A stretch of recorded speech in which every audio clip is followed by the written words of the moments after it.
Hello friends, आप देख रहे हैं आपका चैनल शेयर बाजार विद आयुष। और दोस्तों, बात करेंगे इस वीडियो में आईपीओ रैंकिंग के बारे में। जी हाँ, अभी आपको बताइए दोस्तों, 3 आईपीओ खुले हुए हैं, जिसमें पहला तो मीशो है, दूसरा एक्वस है और तीसरा विद्या वायर्स है। तो इन तीनों आईपीओ में किस तरह की रैंकिंग रखनी चाहिए, मतलब कौन सा आईपीओ को हमको फर्स्ट प्रायोरिटी देनी है, किसको सेकंड, किसको थर्ड, ताकि अलॉटमेंट के चांसेस भी ज़्यादा बनते हुए नजर आए। तो इसके बारे में इस वीडियो में हम चर्चा करेंगे, तो आप लोग देखिएगा वीडियो को पूरा ज़रूर। लेकिन उससे पहले अभी तक अगर आपने चैनल को सब्सक्राइब नहीं किया है, फर्स्ट टाइम विजिट किया है, तो ज़रूर चैनल को सब्सक्राइब कर लीजिएगा। तो शुरुआत तो चलिए नंबर 1 से ही करते हैं, और नंबर 1 नो डाउट मीशो ही रहने वाला है। देखिए, मीशो का ये बात ध्यान रखिए, सबसे पहले आपको देखना रहेगा आईपीओ का साइज़, राइट। ये आईपीओ दोस्तों 5,421 करोड़ का है, यानी अपने आप में सबसे बड़ी बात तो क्या है कि तीनों आईपीओ में सबसे बड़ा आईपीओ याद रखिए मीशो का है। और हमेशा एक बात ध्यान रखिए, जो सबसे बड़ा आईपीओ रहेगा उसमें सबसे ज़्यादा अलॉटमेंट आने के चांसेस भी रहेंगे। अगर उसमें सब्सक्रिप्शन हमको अच्छा आता हुआ देखने को मिल रहा है, तो हो सकता है ये कॉम्पिटिशन देखने को मिले। बट स्टिल बात वही है ना कि पैसा जितना भी आपको आता हुआ देखने को मिलेगा, जितना बड़ा आईपीओ रहेगा उसमें उतना ज़्यादा पॉसिबिलिटी रहता हुआ नजर आता है। अभी दोस्तों ये 5,421 करोड़ का आईपीओ, जिसमें रिटेल के लिए कह सकते हैं 10% ही रखा गया है। मतलब रिटेल के पास हिस्सा कितना है, ओनली 542 करोड़ का। ये कह सकते हैं अगर 35% होता तो रिटेल में बहुत ही भर भर के अलॉटमेंट आते, बट वो डेफिनेटली केस नहीं होने वाला है। अब तीसरा दिन जो शुरू हो चुका है, और अभी तक अगर आप देखेंगे सब्सक्रिप्शन वाइज, तो क्यूआईबी ने 10 गुना भर दिया है, 20 गुना करीबन एचआई ने भरा है, रिटेल ने 12-13 गुना भर दिया है, टोटल 13.5 गुना भर गया है। देखिए, एक बात क्लियर है जो नज़र आ रहा है, वो ये है कि इस आईपीओ के अंदर दोस्तों धमाकेदार पैसा तुमको आता हुआ दिख रहा है। बट द थिंग इज़ कि देखिए कितना ज़्यादा पैसा और आ सकता है, राइट। अभी तक दोस्तों मैं बात अगर एचएनआई की करता हूँ, तो 20 गुना सब्सक्राइब किया है, जिसमें 21 गुना याद रखिए बिग एचएनआई पोर्शन सब्सक्राइब हुआ है, मतलब 11,000 करोड़ रुपये लगा दी। मैंने आपको कल भी कहा था कि देखिए जो बिग एचएनआई कैटेगरी, उसके अंदर मैं मान के चल रहा हूँ कि 15,000 करोड़ रुपये आते हुए दिखेंगे, राइट।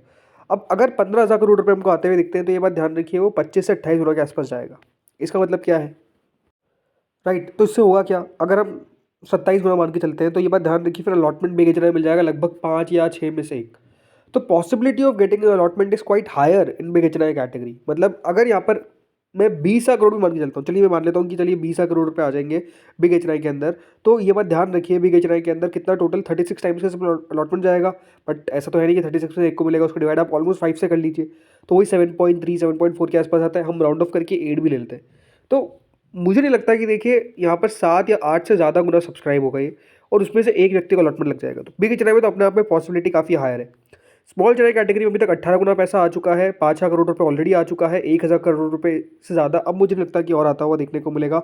अगर आ गया तो अपने आप में मान के चलिए काफ़ी ज़्यादा सब्सक्रिप्शन मान सकते हैं हम। अगर यहाँ पे मान लेते हैं कि चलिए 6,000 करोड़ रुपए भी आ जाता है, राइट, तो ओवरऑल ये बात ध्यान रखिए सब्सक्रिप्शन वाइज 22-23 गुना जाएगा, उससे ज़्यादा टफ नहीं रहेगा।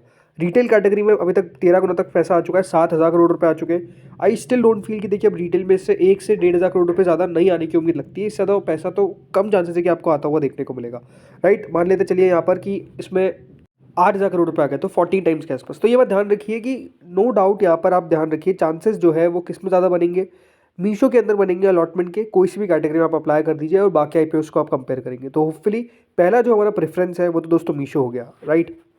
और दूसरा पॉइंट यही है कि मीशो के अंदर दोस्तों लिस्टिंग इनके चांसेस भी ऐसा लगता है कि बाकी आईपीओ के कंपैरिजन में सबसे ज़्यादा बनते हुए नजर आएंगे, तो वो भी एक अपने आप में फेवरेबल चीज़ हो गई। तो पहला तो दोस्तों हमारा आईपीओ क्लियर हो गया मीशो। अब दूसरे पे आते हैं, तो दूसरा किसको रखा जाए, एक्वस को या फिर विद्या को। अब देखिए यहाँ पर थोड़ा सा हम कह सकते हैं अलग फैसला ले रहे हैं, जिसमें विद्या वायर्स को आप सेकंड प्रेफरेंस दे सकते हैं।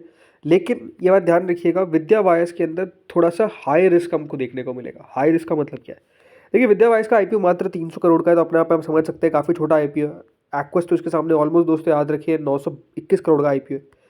अब मैं विद्या वाइस को कह रहा हूँ बिकॉज यहाँ पर दोस्तों लिस्टिंग इनके चांसेस जो है वो आपको कम देखने को मिलेंगे बाकी तीनों आईपीओ, मतलब बाकी दोनों आईपीओ में, राइट। विद्या वाइस ओवरऑल देखिए कंपनी देखा जाए तो अपने आप में बुरी नहीं है, और मुझे ये भी लगता है कि देखिए 10 से 15% के आसपास का गेन जो है वो उस पर हायर साइड पे बन सकता है। बट स्टिल एक रिस्क है। रिस्क रिस्क क्या है, रिस्क यही है कि दोस्तों इसमें सब्सक्रिप्शन किस प्रकार का आके दिखेगा, वो भी अपने आप में क्वेश्चन है। छोटा आईपीओ है तो कह सकते हैं कि दोस्तों लिस्टिंग पर किस तरीके का एक्शन रहेगा ये भी कहना मुश्किल है। तो जो थोड़े से रिस्क ले सकते हैं उनके लिए आईपीओ, अदरवाइज अगर आप रिस्क नहीं ले सकते तो ये बात ध्यान रखिए विद्या वाइज को तो आपको अवॉइड कर देना है, राइट। आपको अप्लाई किस में करना है, सीधा एक्वस में। अब विद्या वाइज में अगर अभी तक सब्सक्रिप्शन देखा जाए तो अभी तक 1.43 टाइम्स क्यूआईबी सब्सक्राइब हुआ है, 22-23 गुना दोस्तों अभी तक एचएनआई पोर्शन सब्सक्राइब हुआ है, लगभग 1,000 करोड़ रुपए आता हुआ दिखा है, जिसमें 19 times almost big HNI category, small HNI category लगभग 30 टाइम्स, रिटेल पोर्शन 18 गुना, टोटल 14 टाइम्स यानी कंपनी को 3,000 करोड़ रुपए के आसपास मिलते हुए दिखे। बिग एच कैटेगरी मेरे हिसाब से दोस्तों यहाँ पर अगर देखा जाए तो 1000 करोड़ रुपए तक लगा के चल सकती है। मैं मान के चल रहा हूँ कि 1000 करोड़ रुपए जो है वो हमको आते हुए देखने को मिलेंगे किसके अंदर, बिग एच कैटेगरी के अंदर। अभी बात ध्यान रखिए, अगर बिग एच कैटेगरी के अंदर हमको 1000 करोड़ रुपए आते हुए दिखते हैं, अभी तक तो कितना पैसा आता हुआ देखने को मिला है, मात्र 586 करोड़ रुपीज़। सो अगर यहाँ पर दोस्तों 1000 करोड़ रुपए आ जाएंगे तो बिग एच कैटेगरी जो है वो लगभग सब्सक्राइब होगी 35 टाइम्स के आसपास। मतलब यहाँ पर भी वही 6-7 में से एक को मिलने की पॉसिबिलिटी बन रही है। वही जो स्मॉल चैनल कैटेगरी है वो 29.68 टाइम सब्सक्राइब हुई है। यहाँ पर आप मान के चलिए और 200-300 करोड़ रुपए हमको आते हुए देखने को मिल जाएंगे, तो वो 35-40 टाइम्स के तक पहुँच जाएगा।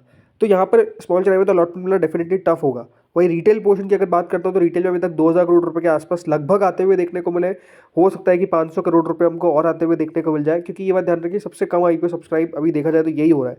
सो उसके हिसाब से दोस्तों 26-27 टाइम तक चल जाएगा। तो अलॉटमेंट मिलना ऑलरेडी दोस्तों देखा जाए तो वैसे यहाँ पर स्मॉल एच एन आई रिटेल में तो टफ आपको देखने को मिलेगा ही। अभी तक टोटल अगर 14 टाइम सब्सक्राइब हुआ है, अगर क्यूआईबी का थोड़ा बहुत एक्शन और बढ़ गया तो ये पैसा आपको और आता हुआ देखने को मिल जाएगा। तो वो अपने आप में एक फैक्टर है जो यहाँ पर डेफिनेटली प्ले करता हुआ देखने को मिलेगा। बट अगेन ये थोड़ा सा रिस्की आईपीओ, क्लियर बात आप ध्यान रखिए।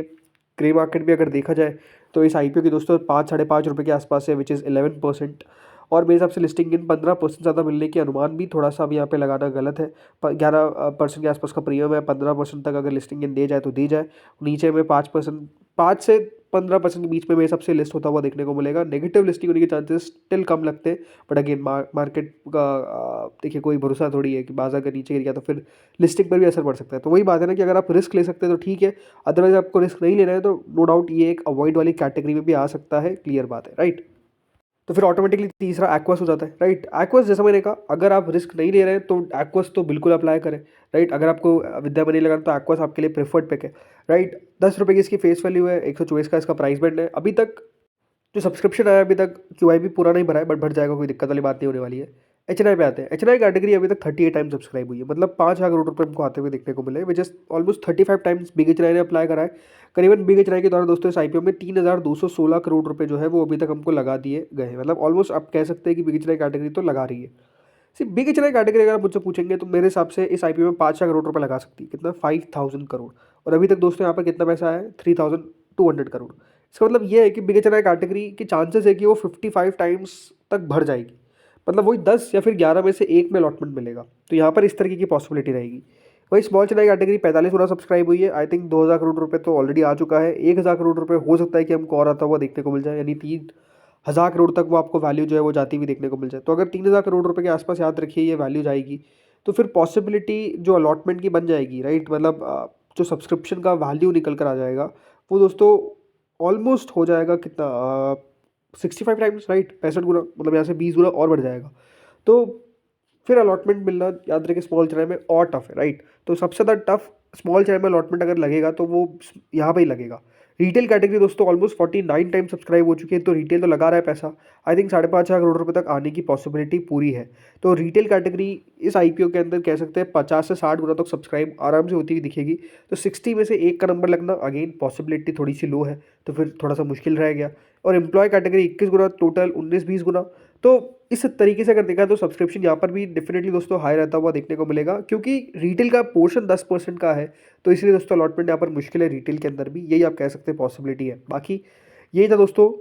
तो फर्स्ट प्रेफरेंस क्लियरली मीशो पे लगाइए। सेकंड जो रिस्क ले सकते हैं वो विद्यावाइस पे लगाए, और अगर आप रिस्क नहीं ले सकते तो सेकंड आप रखें एक्वस, राइट। मैं अप्लाई कर रहा हूँ तीनों आईपीओ के अंदर, क्लियरली आपको बता रहा हूँ। अगेन आपको अपने फाइनेंशियल एडवाइजर से कंसल्ट करना है, एज अ डिस्क्लेमर आपको पहले बताता हूँ कि आप अपने फाइनेंशियल एडवाइजर से कंसल्ट करें।